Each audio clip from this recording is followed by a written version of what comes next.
ഇന്ന് നമുക്ക് രണ്ട് വേദവാക്യങ്ങളെക്കുറിച്ച് പരിശോധിക്കാം. അപ്പോസ്തല പ്രവൃത്തി 13-37 വാക്യവും റോമാലേഖനം 8 11 വാക്യവും.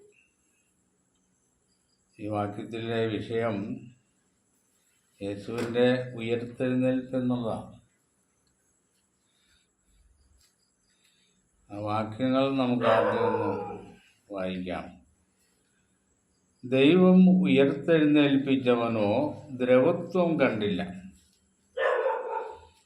ഇവിടെ യേശുവിനെ ദൈവം ഉയർത്തെഴുന്നേൽപ്പിച്ചു എന്ന് അപ്പസ്തോലൻ പറയുന്ന ഭാഗമാണ്. ക്രൂശിൽ മരിച്ച യേശു തൻ്റെ കഴിവുകൊണ്ട് അല്ല പുനരുത്ഥാനം ചെയ്തത്. ദൈവം യേശുവിനെ കല്ലറയിൽ നിന്ന് എഴുന്നേൽപ്പിച്ചു എന്നാണ് ഇവിടെ അപ്പോസ്തലൻ എഴുതിയിരിക്കുന്നത്. അപ്പം അതിൻ്റെ അർത്ഥം ദൈവമല്ല ക്രൂശിൽ മരിച്ചത്, അടക്കപ്പെട്ടത് എന്നുള്ളതാണ് അതിൻ്റെ അർത്ഥം. റോമാലേഖനം 8 11 വാക്യം വായിക്കുമ്പോൾ യേശുവിനെ മരിച്ചവരിൽ നിന്ന് ഉയർപ്പിച്ചവൻ്റെ ആത്മാവ് നിങ്ങളിൽ വസിക്കുന്നുവെങ്കിൽ ക്രിസ്തുവിനെ മരണത്തിൽ നിന്ന് ഉയർപ്പിച്ചവൻ നിങ്ങളിൽ വസിക്കുന്ന തൻ്റെ ആത്മാവിനെ കൊണ്ട് നിങ്ങളുടെ മർത്യ ശരീരങ്ങളെയും ജീവിപ്പിക്കും. ഇവിടെ ഉയർത്തെഴുന്നേൽപ്പിനെ കുറിച്ച് പറയുന്നത് യേശുവിൻ്റെയും ശിഷ്യന്മാരുടെയും ഉയർത്തെഴുന്നേൽപ്പ് എങ്ങനെ സാധ്യമാകുന്നു എന്നാണ് പറഞ്ഞിരിക്കുന്നത്. യേശുവിനെ മരിച്ചവരിൽ നിന്ന് ഉയർത്തെഴുന്നേൽപ്പിച്ചവൻ്റെ ആത്മാവ് നിങ്ങളിൽ വസിക്കുന്നുവെങ്കിൽ. യേശുവിനെ മരിച്ചവരിൽ നിന്ന് ഉയർപ്പിച്ചത് പിതാവായ ദൈവമാണ്. പിതാവായ ദൈവത്തിൻ്റെ ആത്മാവ് നിങ്ങളുടെ മനസ്സിൽ വസിക്കുന്നുവെങ്കിൽ ക്രിസ്തുവിനെ ഉയർപ്പിച്ചവൻ നിങ്ങളെയും ഉയർത്തെഴുന്നേൽപ്പിക്കുമെന്നാണ് ഇവിടെ പറഞ്ഞിരിക്കുന്നത്. മൊത്തത്തിൽ ഉയർത്തെഴുന്നേൽപ്പ് എന്നുള്ള ഒരു വിഷയത്തെക്കുറിച്ചാണ് അപ്പോസ്തലൻ ഇവിടെ വിശദീകരിക്കുന്നത്.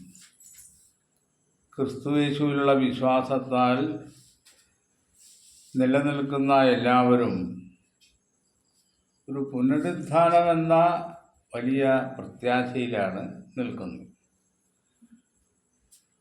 ഈ പുനരുത്ഥാനം എപ്പോഴാണ്, ഏത് വിധത്തിലാണ് എന്നുള്ള കാര്യത്തിൽ അനേകർക്കും കൃത്യമായ ഒരു അറിവ് ഇല്ലെന്നുള്ളതാണ്. പുനരുത്ഥാനം എന്നുള്ള ഒരു വിഷയം